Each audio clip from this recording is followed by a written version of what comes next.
Thank you, Diane. Conference, I am replying to the Britain in the World policy document.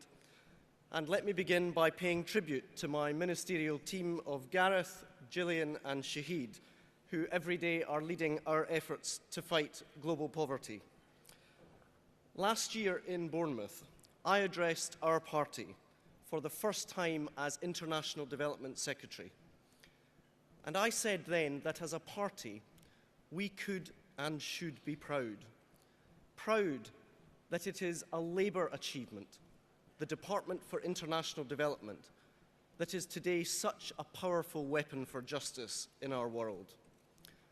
That's clear when you meet women like those who I met just 2 weeks ago in the Saveluka District Hospital in northern Ghana. As we sat together in the searing heat, one expectant mum told me that although she had several children, she was about to see an obstetrician that day for the very first time in her life.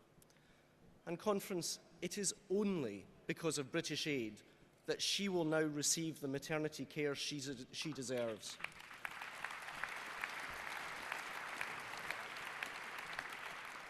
So I say to the cynics, meet that mother and then try and tell me that our values and our Labour government don't make a difference.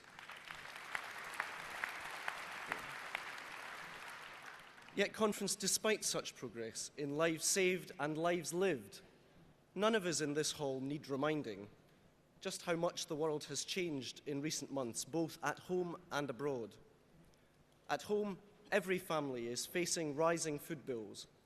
Internationally, we have witnessed the return of food riots as hundreds of millions of people go to bed each night aching with hunger. At home, it's become more expensive, as we all know, to drive our cars and to heat our homes. While internationally, the soaring oil price has left farmers struggling to pay for the fertilizer they need to grow the food that their families deserve. In all of our communities, the credit crunch is leaving many struggling simply to get the first rung on the housing ladder. And across the world, lost growth and international financial turbulence is falling hardest upon the poorest in every country. Food, fuel, finance, challenges which cause some to argue that as a country we should now turn inwards, narrow our vision, look out only for ourselves. But how can we ignore what is happening in the rest of the world when a drought in Australia affects the cost of bread in Britain? How could turning inwards protect us when neither Britain nor any other European country is today energy independent? And how could isolationism protect us when bad decisions in Wall Street affect every bank on every high street?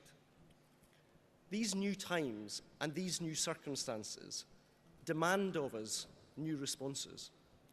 For these challenges ask us to make sense of a world where our fate is now tied to that of others in a way inconceivable just a generation ago.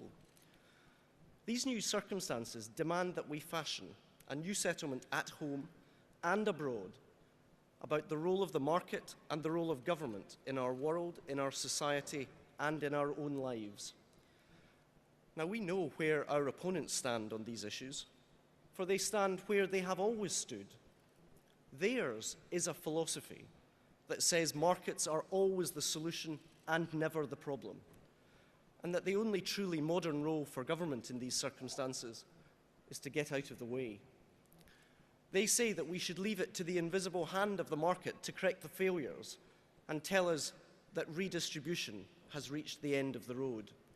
How dare these Conservatives profess to be different? Today's Tories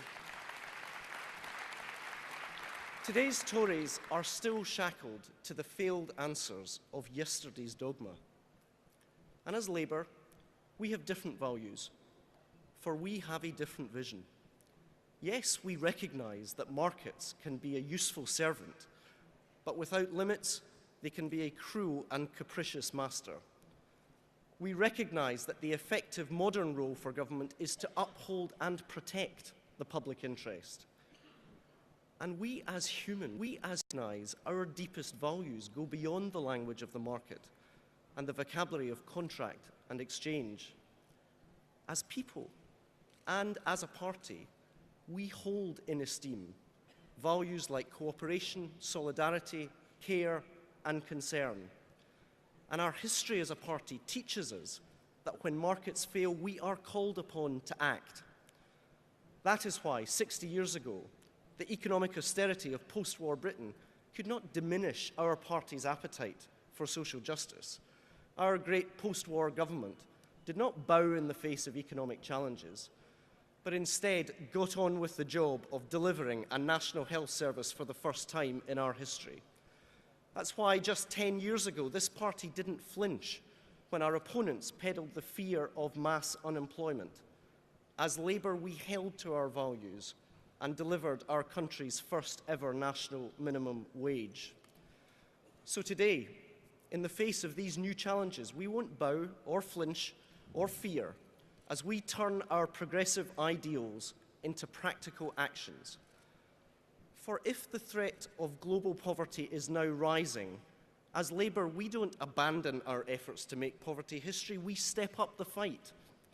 That is why this past June, your Labour government heard the call of the hungry and acted decisively to provide not just immediate relief, but also the longer-term resources needed for the farmers of Africa to grow the food that their families require. That is why this past June, with trade talks deadlocked by national interest, I spoke up on the behalf of everybody in this room, not just for free trade, but for fair trade and the fundamental reform of the Common Agricultural Policy.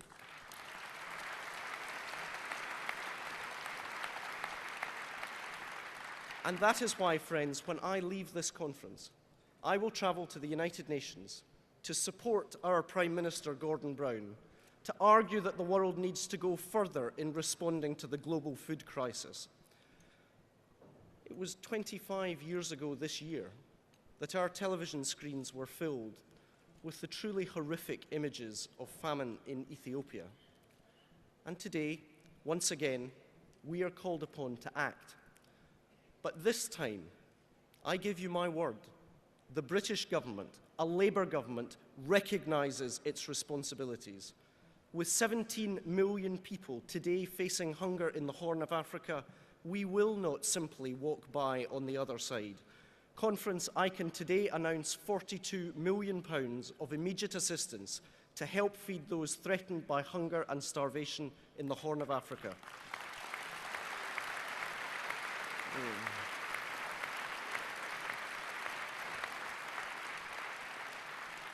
And conference, in a world threatened by climate change, with ice caps melting and floodwaters rising, yes, of course, we need technological innovation, but we also need governments to come together and stop climate change, making poverty the future for billions of our fellow citizens.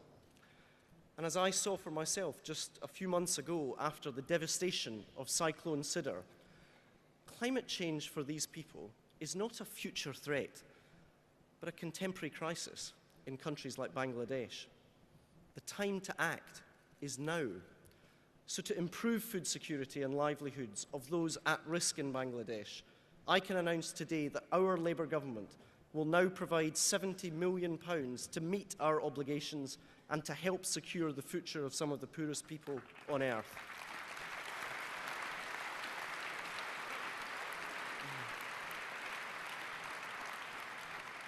Conference, in 2008, in a world where 1 in 4 deaths today are still caused by 4 diseases, by AIDS, TB, malaria, and those waterborne diseases such as diarrhea, of course, we need the new drugs and the new vaccines, but we also need governments to provide the clinics, the doctors, and the nurses. And so to advance the global fight against neglected tropical diseases, our Labour government will now invest a further £50 million to research, develop, and distribute the drugs needed to banish the scourge of these terrible diseases from the face of this earth.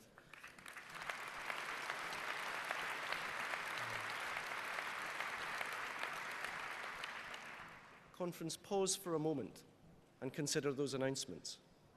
Feeding the hungry, tackling climate change, eradicating disease.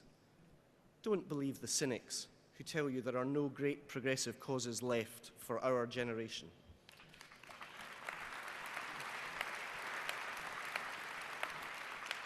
For we have proved, and we are proving, that development works, because we're making a difference. We're making a difference in places like Garissa in northern Kenya, where I met women and children impoverished, indeed made homeless by climate change. And yet, despite their hardships, they somehow found it in themselves to thank me for the support of the British government. And as I listened to those families, I thought of the people gathered here in this room. Labour Party members, people of conscience and concern, who week in, week out, give up their evenings to work for a more just society, not just at home, but right around the world. People who pound the streets to give expression to our shared deepest belief in the equal worth of every human being. As members, as activists, as representatives, we are all drawn to politics, to belief in something bigger than ourselves.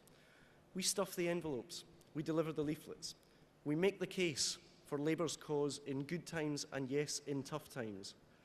So, conference, in the months ahead, our task is clear. It is to battle to uphold our vision of a more equal, more sustainable, more just world. A battle to uphold our vision, not of self-interest, but of our collective shared interest. A battle to uphold our vision of a world where prosperity doesn't trickle down, but as the ancient writer put it, justice flows like a mighty river. The world needs our Labour values today, now more than ever. So let us leave this conference strong in our shared resolve, united in our common purpose, and determined to secure a victory worthy of those Labour values. Thank you very much indeed.